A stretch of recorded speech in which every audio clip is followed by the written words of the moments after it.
அனைவருக்கும் வணக்கம். இன்றைய தினமணி செய்தித்தாள்ல என்ன செய்திகள் இருக்கு அப்படின்னு சொல்லி பார்ப்போம்.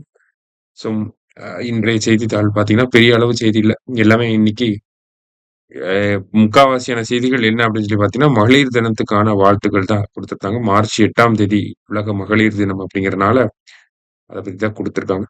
ஸோ, நேத்து நம்ம பார்த்திருந்தோம். நேபாளத்துல தேர்தல் நடந்து முடிஞ்சிருக்கு. அதுல வந்து பார்த்தீங்கன்னா, கே.பி. ஷர்மா ஓலி அப்படிங்கிற அவரு தான் வந்து முன்னாள் பிரதமராக இருந்தார். கிட்டத்தட்ட 4 முறை அவரு தான் வந்து நேபாள அரசாங்கத்தினுடைய தலைவராக இருந்தவர். சரியா? அவர இப்ப ஒரு இளம் தலைவர் வந்து தோற்கடிச்சிருக்காரு. அவங்க தான் ஜென்ஸி புரொட்டஸ்ட் நடந்துச்சு. அதுக்கப்புறமா நடந்த இந்த தேர்தல்ல வந்து பார்த்தீங்கன்னா, பாலேந்திர ஷா அப்படிங்கிற இந்த நபர். He is a rap singer. சரியா? ராப் சிங்கரா இருந்தவரு. அதுக்கப்புறமா மேயர் ஆனாரு. இப்ப வந்து மோஸ்ட் லைக்லி இவரு தான் வந்து பிரதமராக ஆகப்போறாரு.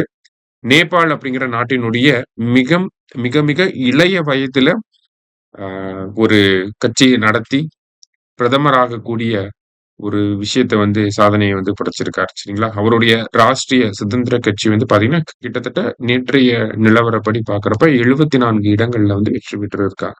சரியா? ஸோ இது வந்து ஒரு வெல்கம் சேஞ்சா இருக்கு.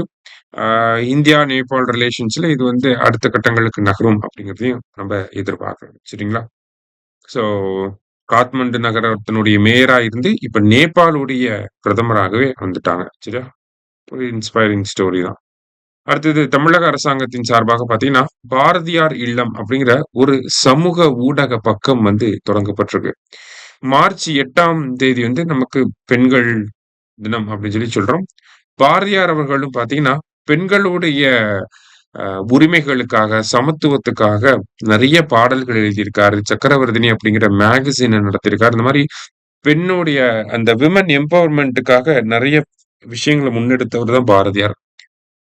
ஸோ, அவர பத்தின விஷயங்கள இந்த தலைமுறை இளைஞர்களுக்கு நம்ம கொண்டு செல்லணும். 2கே கிட்ஸ்க்கு பாரதியார்னா பெரிய அளவு பரிச்சயமா இருக்காது.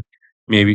ஸோ, அதனால இந்த தலைமுறை இளைஞர்களுக்கு நம்ப பாரதியார எடுத்துச் செல்லணும் அப்படிங்கிறதுக்காக, தமிழக அரசாங்கம் Instagramல ஒரு பேஜ் ஆரம்பிச்சிருக்காங்க. அதான் சமூக ஊடக பக்கம் அப்படின்னு சொல்றாங்க. அந்த பேஜ் பேர் என்ன அப்படின்னா, பாரதியார் இல்லம் அப்படின்னு சொல்லி அந்த சமூக ஊடக பக்கத்த வந்து தொடங்கியிருக்காங்க. சரியா?